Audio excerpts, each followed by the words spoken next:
млад кадър, който се научил да свири, който се не е много здрави. Какво да река друго? Така е, да, всех за себе си. Всех за себе си. И според мен как? Може и друга работа да работи, пък почне да паса кози, да паса кокошки. Тя шие щерлици, рокли, плетеше. Тия работи, тия възглавници, тя ги плела. Тук зад вас има. И къде, какви работи, какви кичени халища, да му викат, черги, удела, сто нещо. И стана отиде в читалище и са тук. Дойде той, как се казва, Сакатия, под читалището. Ветеринарен доктор, дед беше. Ги забравя, казва. То на него ли го даде? Даде го на читалището, обаче той се бе заангажирал да правят музей.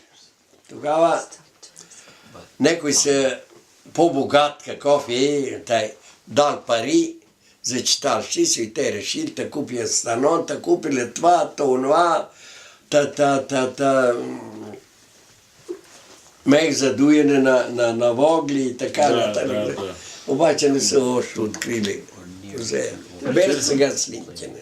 Да, сега ще си вземете. Томи и гайдата тук ли? Такива работичка. Живота Кажи е. ми и твойни гайди, да. Байтал се Кажи ми искаше твойни гайди да видим. Томи да ни изкара една гайда тук на всичките.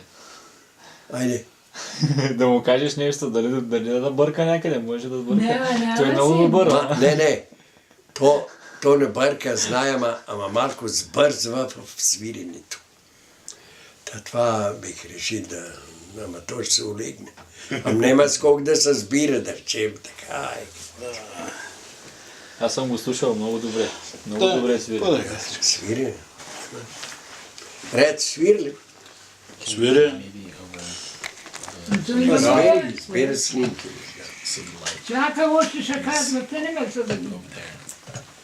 Нема кой да бълдиш. Да, Чакай да направя тук място да седнеш двамата. Тя да не ми глъвки. Защо я държиш в найлон гайдата? За да не изсъхва. Да не изсъхва. да. Тя иска ли някаква специална грижа тая гайда? Иска Има. любов. Най-много любов иска. Иска се нейното. Това е тракийската гайда, това е родопската. Ред къде? Рето го паза. У вас? Да, само на случай го взима. Не го носи. Че не съм виждал една певица, дет каза от държавния. Да. Седне? Да седне той там да се вижда от светлината, че